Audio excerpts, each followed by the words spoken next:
Benjamin Castle are Americans.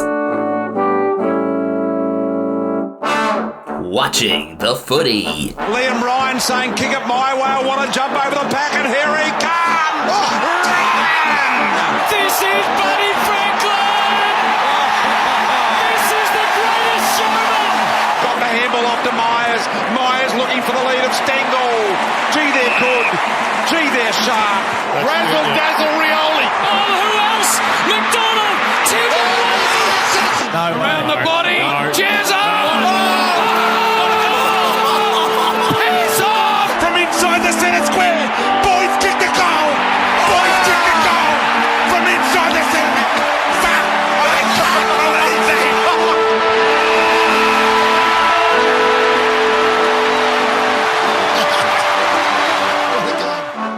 Good time of day, everyone. Welcome to episode 222 of Americans Watching the Footy.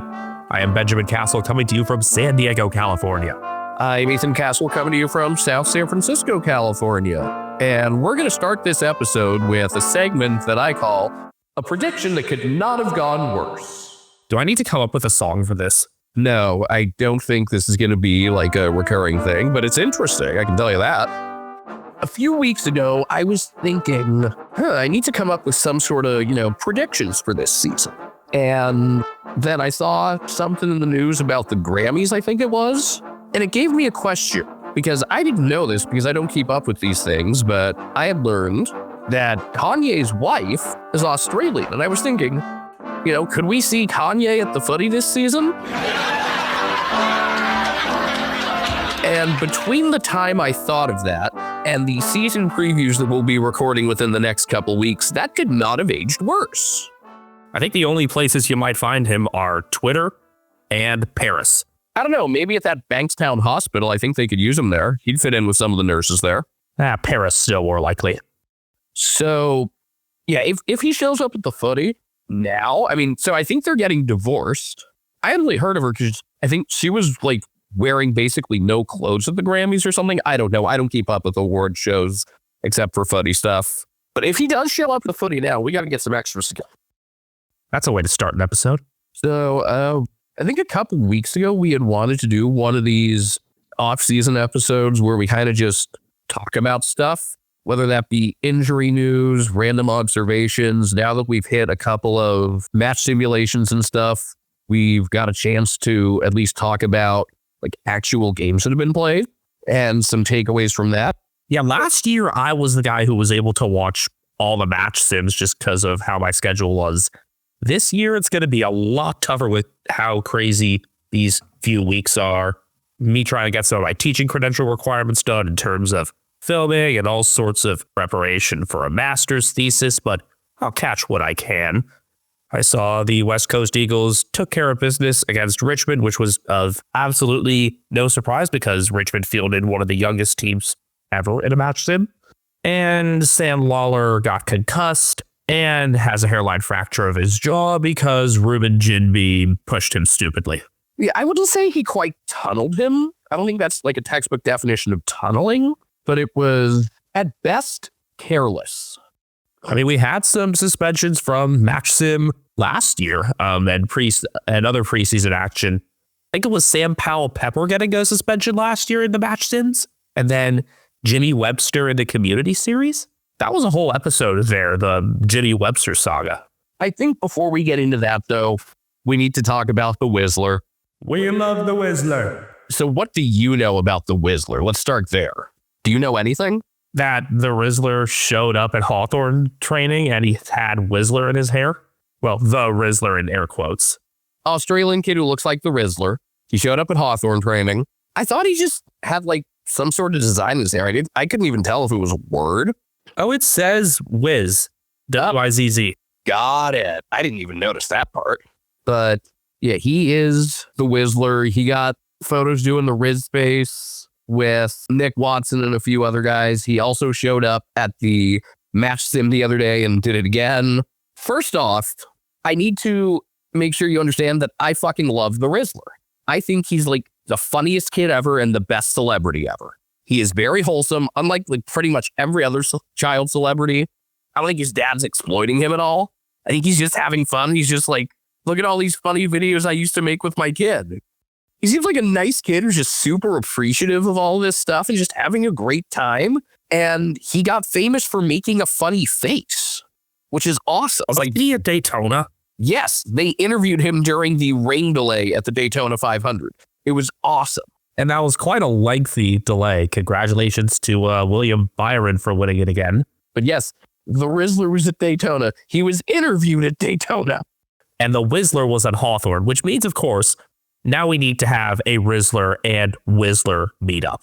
I mean, this is very on brand for Hawthorne being the Gen Alpha team, the Brain Rock team. Something that saddens me. Let me start with that. Because I've said before, if they weren't Hawthorne and they were the Humpty Doo whatevers, I'd be all in because I like Brain Rot. I would think Hawthorne is the most likely team to have players who subscribe to Hoopify. They are definitely the most likely team that you could go around training. You see stuff where guys like go around training, asking players stuff, usually with like a little microphone. You could actually go in there and ask some of their players what they think about Baby Gronk rizzing up Livy Dunn, and you would actually get some real answers. Is the mini mic a particularly Australian thing? Because you don't see that over here, do you? No, I've seen it here. When we end up making our pilgrimage, when you make it this year, I feel like you're going to need to get a mini mic. But yeah, it sucks that it's Hawthorne, but I still have to appreciate this. It's kind of like, I wouldn't say it's quite like separating the art from the artist. I think it's more like, I don't know, supporting the Persian people, but hating the Iranian government. And I think that's actually like a perfect analogy because, if you know anything about the Persian people, they love to party. They love to have a great time. And these Hawthorne players seem to be right on brand with that. So does this mean Sam Mitchell is the Ayatollah? Possibly. Was Alistair Clarkson the Shah? Possibly. Also, I want to note, if you tried to describe the Whistler to someone, it's not just the Australian Rizzler. Like, that's part of it. But really, he looked like the Rizzler with a splash of DJ Khaled. DJ Khaled! You see it, right? I do. And especially when he posted his, photo and caption. It was even captioned, fan love. It's too perfect. I mean, of all, the brain rot things, putting those two together, that's so on brand for me. I'm disappointed, Speaking of that, so the Rizzler was not at the Super Bowl, but AJ and Big Justice were. And yet, Tom Hawkins, who was also at the Super Bowl, did not meet AJ and Big Justice, which is a shame. I know Collingwood was celebrating the Super Bowl win for Philadelphia because of the alliance between the Dacos brothers and the Eagles. Because I think the brothers had attended a couple games this year. I think they'd attended a Sunday and a Thursday. I think so. I remember that their time on the East Coast, like New York and Philly, overlapped with not Nike athlete Bailey Smith. Is that a segue into talking about games that have actually been played, or do we talk about injury stuff next? Now, this could be kind of freeform, but I was just thinking about Bailey Smith because you keep seeing the photo with him. It's just like, yes, that's why he went to Geelong. He needs a headband. So I have not watched the match sim in full yet. I still really need to get to watching the first half. It started an hour or two earlier than I had thought it would because I hadn't really checked because I didn't think I would have even been home, but I was feeling sick. So I was home other than going to the store to pick up soup. I did watch the second half in full and takeaways. From what I've seen so far, Brian looks better than last year. The touch is just ridiculous. Shannon Neal looks way less timid, way more ready to take charge. Connor O'Sullivan had good moments in both 50s, and I continue to advocate that he should be in the best 22 from day one. Who do you take out from last year then? Probably Jed Buse. As much as you love views. Yeah, I think Jed Buse or even Mitch Duncan at this stage are getting to the point of just being kind of depth guys. I do think this will be the final year for Duncan. I thought it was interesting with Lawson Humphreys out because he had played in the Indigenous All-Stars game, which we'll definitely talk about. How much kind of the back half ball movement Jake Kolajashny was involved in. It's not, 100% pressure as it is a match sim, but he looked good. Mitch Devitt was really good in stoppages, and he could be one of the biggest benefactors of Bailey Smith being in there. it could kind of like open up a spot down the line where he draws an easier assignment then instead of being a focal point. Ollie Henry looked really good, especially in the second half. Now, to be fair, in that second half, you're at the point where, most of the guys out there are not exactly the A-list guys. So take that with a grain of salt. But he had a couple of pretty nice finishes and some tough angles. I think the most pleasant surprise was Nevitt. And the only really negative that I can find so far is Tanner Broom didn't seem to be great. But I still think that as long as he's just like part of that better group of midfielders, will be all right. Even if he doesn't necessarily take that next step to be the guy, like I think he's totally capable of. So mostly positive. Need to approach match sim is the way you approach spring training in baseball. This isn't going to be full-on effort. You're making sure you get through things cleanly. You take more stock into the early goings of games when you tend to have the better guys out there. And yeah, O'Sullivan pleased me. It was nice to see Nevitt get some more minutes. And the fact that Nevitt is doing this and the fact that Jack Bowes remains this underrated still is a reminder that Mitch Duncan cannot be an automatic 22 this year. Well, my thing with Bowes was that he would always deliver against like lower half teams, but struggle against the upper tier. And I think part of the domino effect of having Bailey Smith probably means that against those better teams, he's not taking on someone quite as good. And he's got a chance to draw an easier assignment there. And then maybe it'll look more like it does when he's facing one of those lower teams. Geelong managed the ends of guys' careers pretty well in recent times.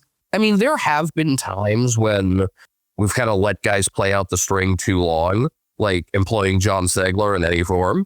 But yeah, I would like to think that we're going to be in a position where they're not going to be riding Duncan too much, not looking at him playing more than 15, 16 games in like the absolute best scenario where he stays healthy and performs to the point that it's like tough to take him out. Over or under 13.5. I'm going to lean over just because I think the organization really likes him. Do they value him a little bit higher than they should? Maybe at this point. But I think it is still worth understanding that when he's on, he's still really valuable. But like, you don't have to be reliant on that now that, you have guys like Lawson Humphreys. The resident Eagles fan, do want to touch on the Eagles in match sim a little bit more. It was nice that Elijah Hewitt actually got through something cleanly. And that's a big one to have there in the midfield depth, especially with Jinby now being a halfback type and Elliot Yeo being Elliot Yeo, and Tim Kelly having apparently lost some of his passion for the game. Hopefully he gained it back during the whole All-Stars thing, but Hewitt can be more than just a supplementary piece in there. He can be in the following group. He can tag a bit. So I really am looking forward to the interplay between Hewitt and Harley Reid, and also Bo Allen, who did a couple nice, tough things there in the early goings as well. So positive for now for the Eagles, knowing to not expect much and taking what he can get out of this year. Oh, there's one thing that they actually can't take because he went back to Melbourne. One of the SSP guys whose names I can't remember. I'm going to say this about the Eagles before you get into that. I have the annoying feeling this is going to be a year that the Cats are one of the teams that get picked off going to Optus. I am not looking forward to that. I am not looking forward to recapping. What round is that? I got to check. Yeah, that is round 12. I could see that going poorly. I just feels like a year for that to happen. It feels like we're due for that. In before you win by 85. No, like I genuinely we'll offset it by actually doing something at home that's pleasantly surprising against someone like Frio or GWS.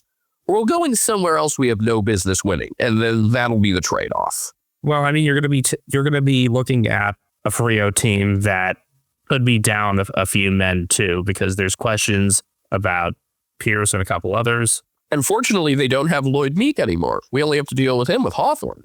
No, instead you got to deal with Luke Jackson and Liam Reedy. Fun fact, I became a Lloyd Meek fan when, was it 2022? They came to Geelong. Yeah, it's the full court press game. Yeah, Darcy was out, and it was like, oh my God, who is this guy? He's fucking awesome. Why is he not playing every day? And now he is. And now we have Meek Monday. Yeah, he's really good. Yeah, that was 2022 in round 7 because Frio has Geelong's number at Cardinia Park. And that's what concerns me about the start of the season this year, opening with Brisbane and then them. That's more of a season preview-y thing. But Frio, I guess that's a great time to transition to talking about the Indigenous All-Stars. Yeah, you want to take the lead on that? Yeah, sure. That was a blast. Indigenous All-Stars 16-12-108, defeating Frio 9, 11. 65. We're both thrilled, obviously, that the Indigenous All-Stars are back. It only took a decade, and this was the first time it was at a main AFL ground, too. And it drew 37,865. There are a fair number of Frio games that probably wouldn't get that attendance during the year. Yeah, most of their games these past couple years have drawn really well, so I'm not so sure about that. Let's take a look. What was the lowest attendance at Optus Stadium this past year? Maybe against the Suns or something. West Coast and Gold Coast got 38,671, and that was the lowest attendance for 2024 out West. It was a huge contrast of styles, with Frio resisting the faster movement and in some respects looking overcoached. I know that was a complaint from Matthew Pavlich.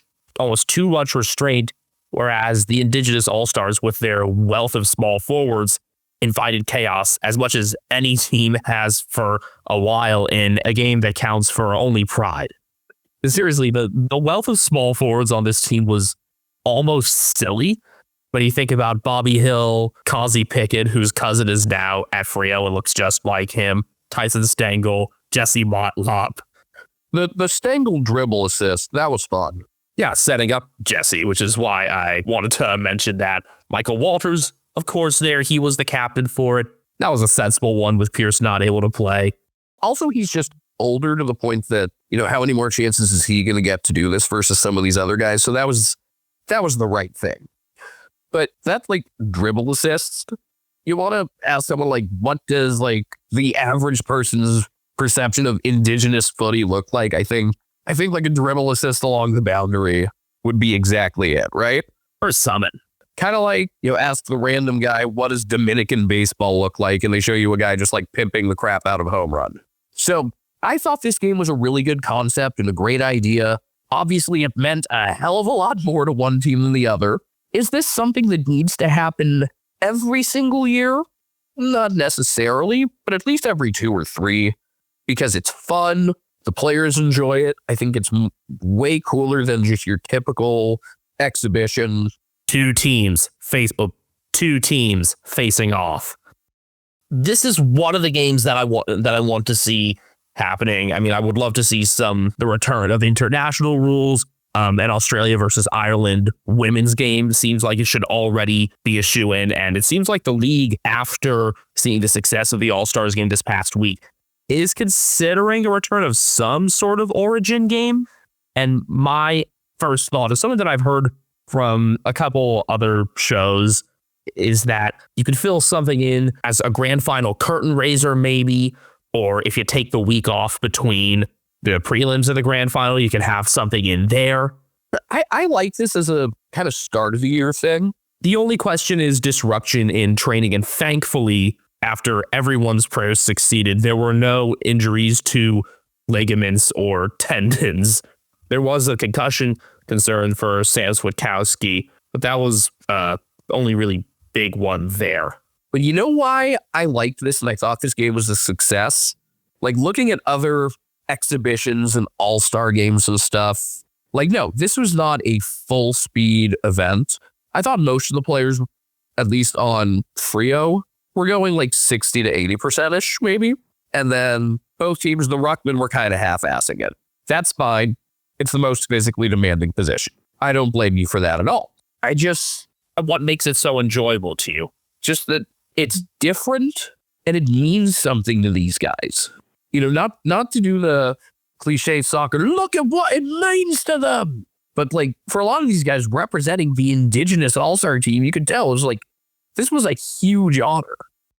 I get the feeling if we did this more often, just off of the Indigenous All-Star team being an All-Star team, and they'll be facing, probably a B squad, really. They're going to win probably 9 out of 10 of these, and that's fine, because this is for entertainment in part. Now, the question I have is, do you rotate it around? Do you rotate around the opponents? Do you rotate the venue? Do you keep it in Perth with different opponents? Because it was one of the broadcasts towards the end said Melbourne has the grand final, Adelaide has Gather round. The northern states have opening round for now. Yeah, maybe this could be Perth's thing, and I wouldn't mind that, but would you just like bounce it between Freo and West Coast, or would you bring out like a different team each time to do it? That's a tough question. I think you would want a home crowd for whatever other team is playing to entice some more of their fans to show, you would think. So you're saying it should be the Indigenous All-Stars versus North Melbourne. I see. Maybe that's the reward that Jai Simpkin gets after winning the Polly Farmer medal. That was very cool. He had just lost, what was it, his grandfather? Or His grandfather over the Christmas break. And yeah, just, again, like, Freo's players, I think, were acutely aware, like, we're getting some reps in, and that's cool, but this day is not about us. We're not quite the Washington Generals, but we're not meant to win this game. Oh, it was less that. It's just like, we're not the center of attention here. And there was no sense of, like, jealousy or anything. And the biggest argument I have for doing this every year is, like, what's the harm? This is great. The only reason I wouldn't do it every year is you want to make sure the novelty doesn't wear off. And that's, like, similar to, you know, the NHL with this Four Nations face-off. Like, that might only be a one-time thing if the Olympic agreement holds up, because they're going to bring back the World Cup as well. yeah, that's true. But if not, I would like that as an every, I don't know, third-ish year thing. So I think every 2 or 3 years for this, I think would be the right pattern to keep it special. Guys are able to enjoy it, but not too frequent that it becomes like something to overlook. And then in the intervening years, you can have other sort of showcases like an international rules, some other sort of multicultural thing. If you do want to continue talking about the opponents, firstly, Freo was an excellent choice given their history of consistently having Indigenous players on there pretty much every game before a few this year when both Sonny and Moose were out. Another thought I had, I forget if I mentioned this on a show or not, was maybe having this be like an opening sort of match where they play the premiers. Yeah, I kind of like that idea. You know, I think kind of like how the NHL All-Star Game used to kind of work, right? Yeah, the NHL All-Star Game used to be the reigning Stanley Cup champions, or like the old NFL or Super Bowl champions versus the college All-Stars. There's proof of concept with that. Although in that case, that tended to stay at one venue as well. So maybe this would stay out west then. If Gather round. as I think it should be, is kept in Adelaide, then yeah, maybe you keep this Indigenous All-Stars game in Perth. And I don't know, maybe there are some weather factors in there as well. Well, that said, wasn't there talk about, you know, once we get to 19 teams, maybe having like another, Gather round. right? Wasn't that discussed? Kind of lost track of that topic though. Yeah, well, so that seems like something that'll evolve more in the next couple of years. Yeah. Other things that I did want to mention when it came to the Indigenous All-Stars, firstly, beautiful look on the jumper, of course. Gold jumpers should be more of a thing. The irony in Joel Hamling getting into the team only because Alex Pearce was injured. Remember, he was traded to Sydney after 2023 and is yet to play in the AFL for them. Last year, I bet he would have gotten some reps considering Pearce's injuries. Let's see, what else? Friendship ended with Rocker on the Roof. Now Didgeridoo on the Roof is my best friend. That was really cool. I hadn't been watching live, and then you just texted me, I think, Didgeridoo on the Roof, and I was like, okay, I have to turn this on. Bring that back for the Sir Doug Nicholls round games at Optus this year, please. Yeah, also remember when Dreamtime was out there and you had like drummers and all this cool shit after like every goal? We need that for Dreamtime at the G. Well, I'm also a proponent of having a Dreamtime and Darwin match every year. Yeah, you know, we do like, you know, you do too. You do Dreamtime at the G and Dreamtime at Darwin. Yeah, and you can rotate who goes to Darwin. I mean, the women had Richmond and Essendon in a Dreamtime at Darwin this year, and was there for it.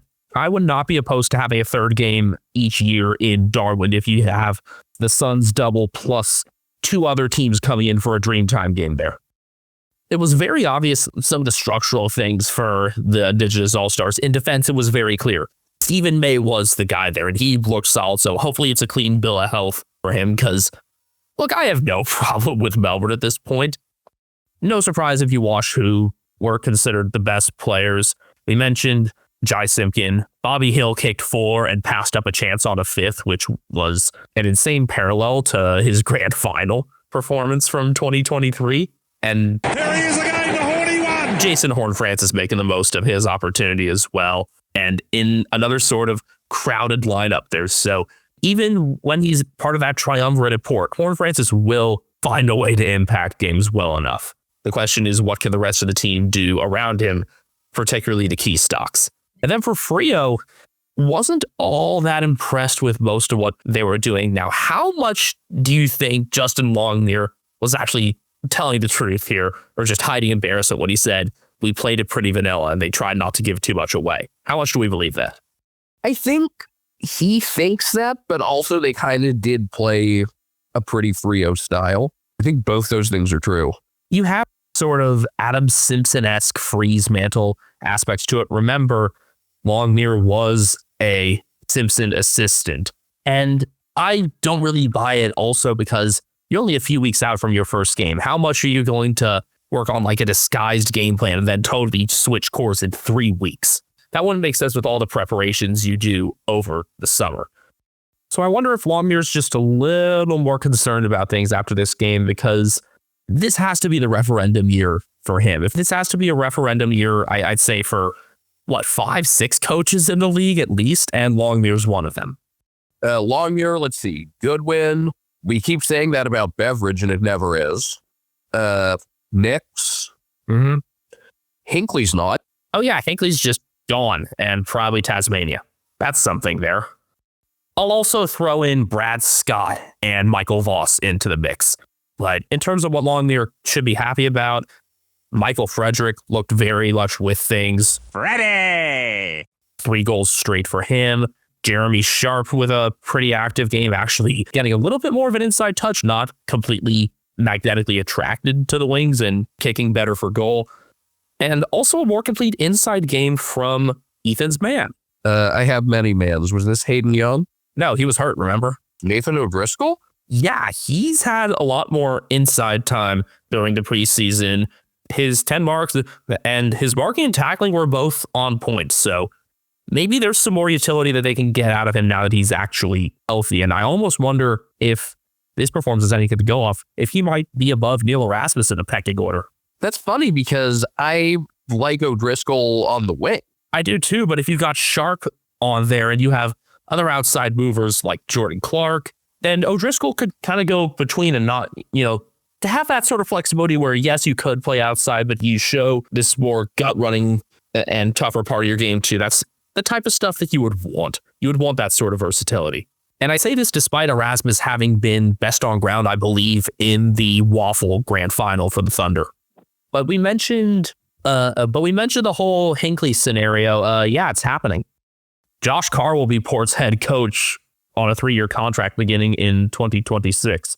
I feel like this had been coming for the last, 3 years at least? Like the whole time we've been doing this show, the question was, how long is Hinckley going to stay? When is there going to be a succession plan? We know it's Josh Carr, if anybody. Now it happens. And I wonder just what kind of shadow this casts on the season entering it for Port when you've got big questions like, what the fuck is the backline going to look like? Dan Houston gone, obviously, and you're going to have to face him right away in round 1. There are injuries to Asaba Radicolea and Brandon Zerk-Thatcher. So, game on for Logan Evans and Josh Sim. I think they're capable in terms of moving the ball, but it's the pure defense that remains the concern. And is the pressure kind of comparatively off Hinckley now and onto Carr, even though he doesn't have the reins this year? I think it totally resets the clock. Maybe Carr won't have quite the level of leeway and patience that, a brand new coach has. But I think he'll have more flexibility than Hinckley right away. I think that's pretty safe to say. Succession plans, we've said, are definitely a more Australian thing than America. You've seen it tried in America on a couple occasions. And the only one that I can think of that actually could work is Duke with John Shire. But the difference is he was mentored by an actual championship coach. I think Shire was the captain of one of those Duke championship teams, actually. I know he played on some of their very good teams. I don't recall if he was on a championship team, but I believe he was part of the 2010 championship team. He was. That was the one where Gordon Hayward rimmed out on the buzzer beater in Indianapolis. Oh, man. Wow, Shire was that recent? Yeah, I thought he was a little bit longer ago. I thought he was kind of in between. Now, he was a fifth-year senior on that 2009-2010 team. Okay. That's not that far off then from the timeline I was thinking of. But if you think about recent succession plans in the AFL, John Worsfold to Ben Rutten, yeah, it didn't work out. Alistair Clarkson to Sam Mitchell, that ended up happening a year earlier because Clarkson was just fed up. Well, we'll see how it goes with John Longmire and Dean Cox, as well as the Hinckley and Carr scenario. The two succession plans that have worked by comparison have a common denominator, and that common denominator is Paul Roos, because there was Roos to Longmire in Sydney, and then Roos to Goodwin in Melbourne. It says something about the sort of mentorship that's required from the outgoing coach. And so maybe that'll be just an additional part of evaluating Hinckley's legacy as we go forward with this. Just what kind of remnants of Hinckley's style could remain with Carr? Do things build up properly? The profile in the midfield is something that every coach would want. Outside of that, there are so many questions. I have to say it. You asked about Hinckley's legacy. Say it with me. How will this affect LeBron's legacy? You know, Benjamin, 78% of our listeners are between 18 and 35 years old, so they probably want to start a podcast like we did. How did you know that number, Ethan? Thanks to the analytics we have for Spotify for Podcasters. Formerly known as Anchor, sorry Frio fans, Spotify for Podcasters has tools that allow you to record and edit your podcast from your phone or your computer. No fancy software needed. It's so easy you can edit it while drunk. And Spotify for Podcasters doesn't just allow you to upload to Spotify, you can also distribute your podcast on platforms like Apple, Stitcher, and more, just like we do. Best of all, it's completely free. Not only is it free, you can even make money from listener support or ad revenue. Hint, hint. Download the Spotify for Podcasters app or go to podcasters.spotify.com to get started today. And welcome back to episode 222 of Americans Watching the Footy. Once again, I'm Ethan Castle. You can find him on Twitter at Castle Media. I am Benjamin Castle. You can find him at BenjaminHK01. Most importantly, you can find Brian Harambe on Instagram at Cathane Brian. He's really cool. Where is he right now? He just left my room not long ago. He's probably chilling upstairs. And collectively, we are on various social media platforms at Americans Footy. If you haven't, by the way, gone back and listened to our past couple episodes, those were an absolute blast with Ethan's very good friend, Derek Daniels, getting his very first footy experience watching Port versus Melbourne from round 3 last year. This is a concept I definitely want to do again. I have a couple other ideas for games actually to use from last year. I've texted Ethan this list, I believe. The difficulty with finding the right game is you want low context in terms of that season. You'll tend to want early season. Early to mid-season. Yeah, like I wouldn't do anything past like round 12. And I was thinking round 12 because that was when there was that Collingwood versus Bulldogs game at Marvel. Some of the other examples I thought of were unfortunately Ross Ball games. But like Saints versus Collingwood round 2 last year actually has some juice in it. And I bet when we figure out certain games this year, we'll just see games just like, oh, that's the one. Like, did it hit you after the Port versus Melbourne game last year? Like right after, or when did you figure out that's the game? Yeah, I knew pretty quickly, especially because I had like listened to that baseball Barbacast episode relatively close to the start of the season. So it was pretty fresh in my mind. Yeah, because I think that was like a New Year's special for 2024, and you are perpetually behind on your podcasts. I'm only a couple weeks behind. I've done a lot better about that. Let's see how you are once the season starts. I don't know. I think it'll actually, once I'm done with high school basketball, I'll be in great shape because I'll be driving a lot more. And then when I'm in the car, I just listen. As I kind of think of us as this weird sort of cross-cultural exchange, bridging American and Australian, it's interesting looking back now at the past American football season, both college and national, and seeing the impact that Australian players had. Firstly, congratulations, Jordan Mailata, first Australian player to start and win a Super Bowl. An American won a grand final before an Australian won the Super Bowl. Let it not be forgotten. And an American team has won the Grey Cup more recently than a Canadian team has won the Stanley Cup. The only way that could change, and I wouldn't be mad about that, would be if it's Winnipeg. The Grey Cup is the championship trophy of the Canadian Football League. Canadian football, similar to American football, actually a bit older, wider field, longer field, one extra player aside, and only 3 downs. It's honestly really fun. And the CFL tried to expand into America, into non-NFL markets for a few years in the 90s. It mostly didn't work, aside from Baltimore, which was still reeling from the loss of the Colts. And in 1995, the Baltimore Stallions won the Canadian Football League championship.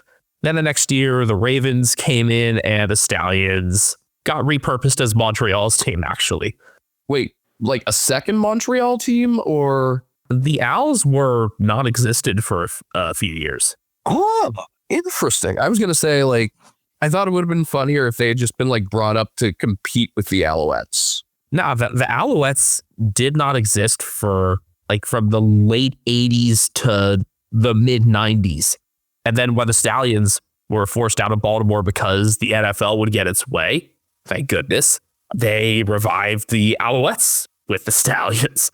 And of course, Montreal is the last Canadian city to have won the Stanley Cup, which just makes it even funnier. And yes, there are a fair number of Australians punting in the CFL as well, including a guy I went to college with.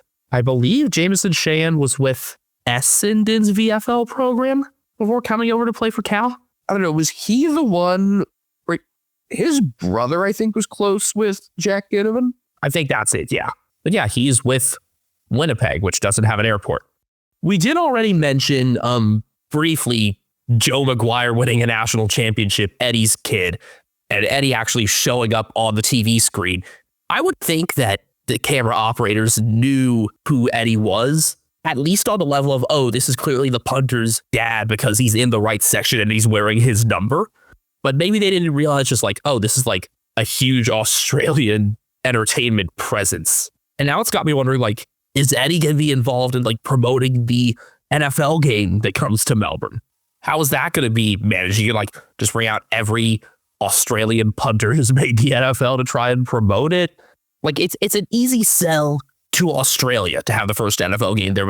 But is there something more that could be done for the American fans who either might be traveling to it or will just be watching the game? Because if you watch the London games these days, it's just like, oh, it's another game in London. It just means it's a different time. Yeah, I mean, the first one, you know, was a big deal and was like, oh my God, they're doing, you know, God Save the Queen.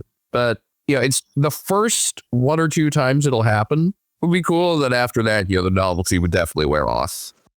Also, I figured out that even though Joe McGuire goes to Ohio State, I think Notre Dame is honestly the closest thing to college football's Collingwood.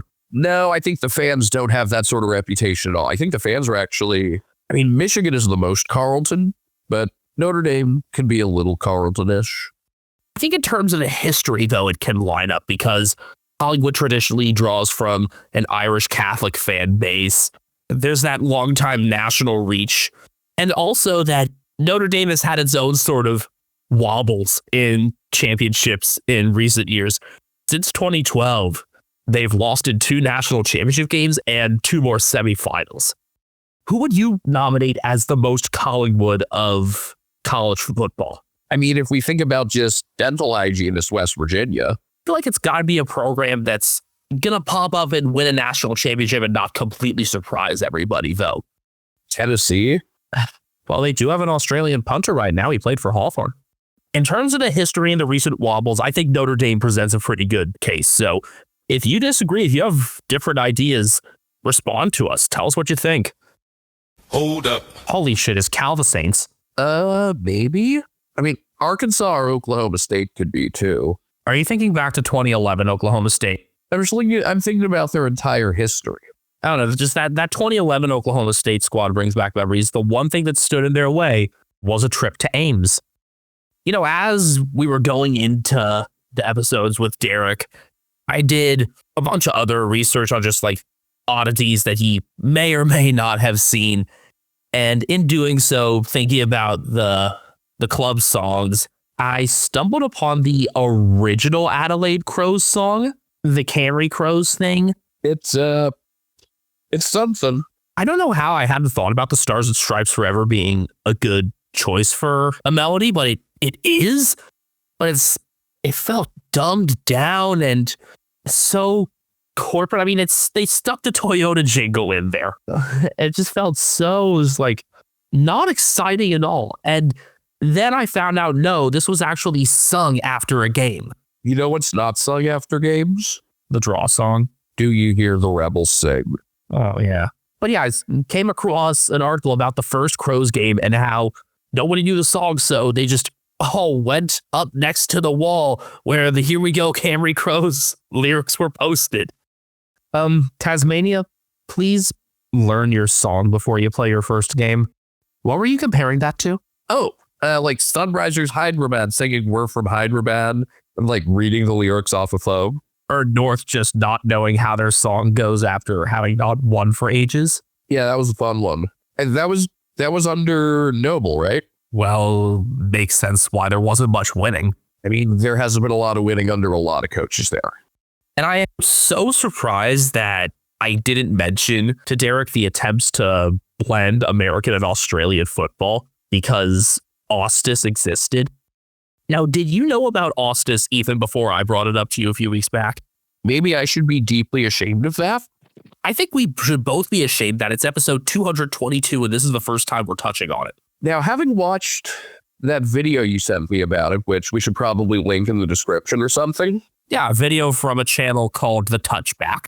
What I thought was really well explained in that was basically just like, it didn't work because, you know, the audience for it kind of went away as the war ended, and then it was like, who is this for? Whereas now I think it could actually kind of work. I'm not sure if this is the best form of hybrid footy that's possible. For those unaware, it was played with a gridiron football, and forward passing was allowed on equal footing with kicking in terms of just moving the ball across the field and also scoring.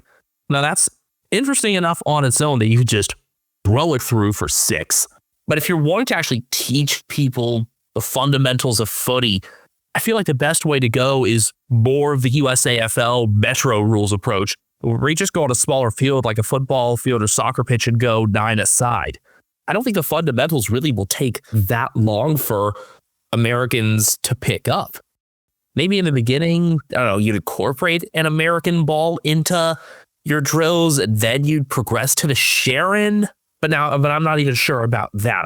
Austin seemed like it was for a very, very specific audience at a time where that sort of international exchange required very specific military circumstances. And I'm not sure if it would fit for a sort of global society that we have now. It also came at a time when the rules of Australian football themselves were in question, the whole throw pass debate. And with that having been settled too, it feels like it's not as fitting for current times. And the video touches on the throw pass era and how the VFA moved away from the established VFL rules that allowed throw passing between 1938 and 1949. So in some cases, it was even less of an adjustment for the Australians. I feel like there's probably some other sort of hybrid between the two games that would work rather than just footy, but also you can throw it sometimes. Like, it has to be more developed. More developed and less of adding on to what the rules already are, and more just like paring things back, simplifying the rules rather than layering on top. This is where I feel like we could get into a great conversation with Coach Donnie Hess, our friend who runs Donnie's Disposal and our fantasy league, because he's the coach of the Des Moines Roosters. And so we could ask him about, what he does to bring newcomers into the game, particularly Americans. That's actually a great idea for an episode. Yeah, that's actually really good. Who knows if we end up streaming our fantasy draft, then we could ask Donnie about that then. I mean, as we do think about sort of fantasy stuff, now that that's in my head, I'm trying to go back through my injury reports. So maybe we could close the episode with some like very, very quick kind of skim previews if we think about a bit of what we've seen from certain teams plus the injury situation. We talked about Port and Frio already. Frio, in terms of the Indigenous All-Star Game, Port with their back injuries. What other things, looking at the injury lists, have stood out to you? Let's see. I didn't realize Nick Newman's out for the year. Well, it's likely the year. Carlton's saying there's a chance he comes back late, but I mean, it's his patellar tendon. Let's see. Cam Guthrie had Achilles surgery, which appears to be minor to the point that he'll be like back in training within a month. Is this more like cleaning out of sorts then? I think so. Either cleaning out or something super minor. But I don't expect him to be a super major factor this year just because he hasn't been healthy. Do you expect him to suit up for Geelong at the AFL level again?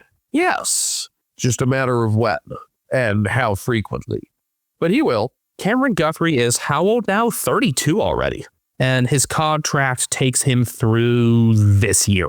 I also just can't see him on someone else's list. I think we keep him around, even if this year ends up being another lost cause.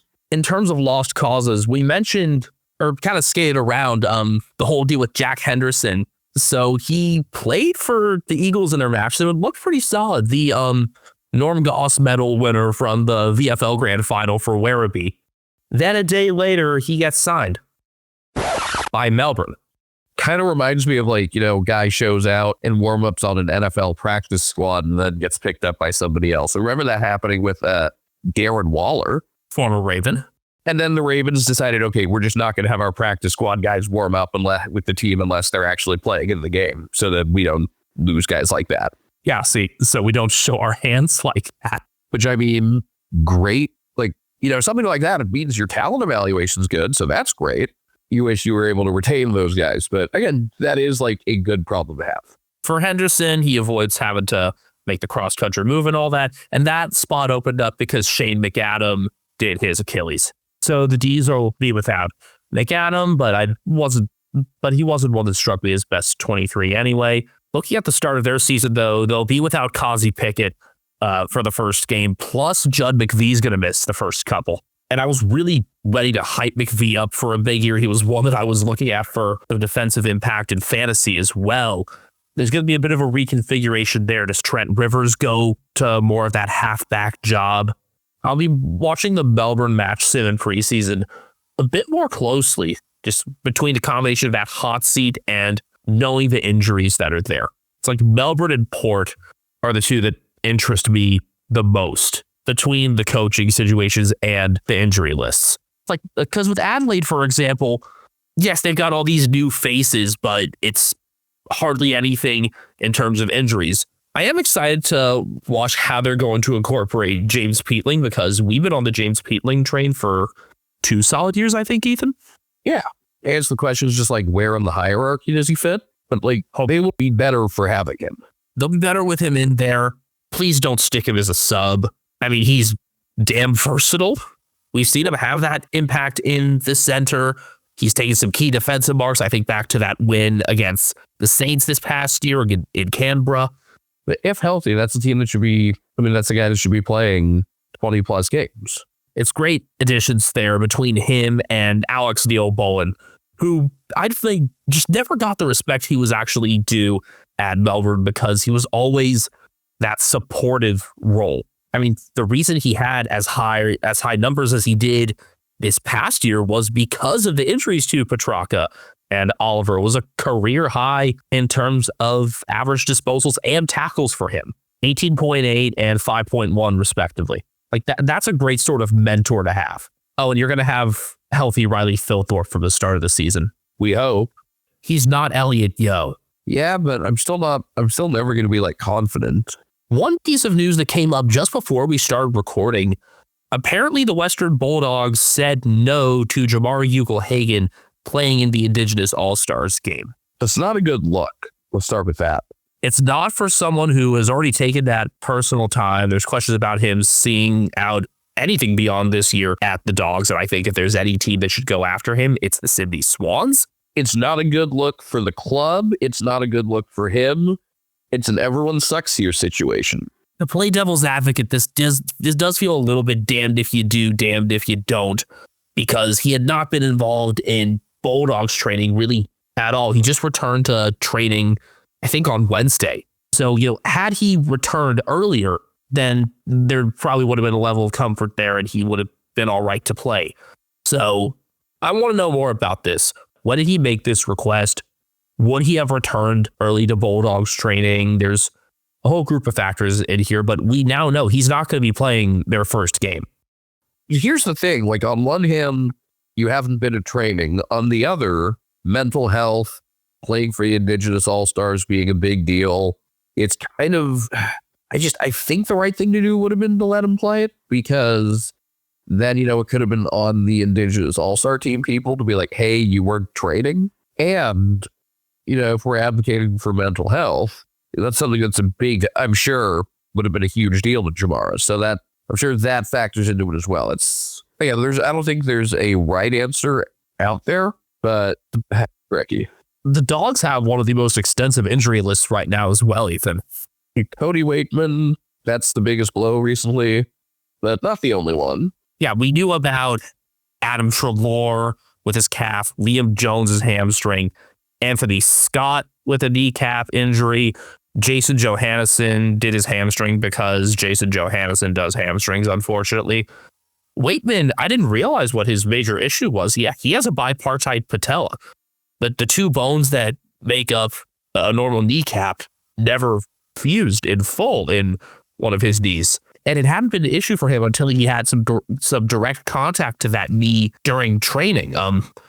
I remember that this is the same sort of deal that affected Andy Murray throughout his tennis career, and why he wasn't able to be on the court nearly as much for the final several years because of his bipartite patella issues. Maybe they'd get in touch with those sorts of trainers, people that he had worked with, to see what sort of remedies there could be.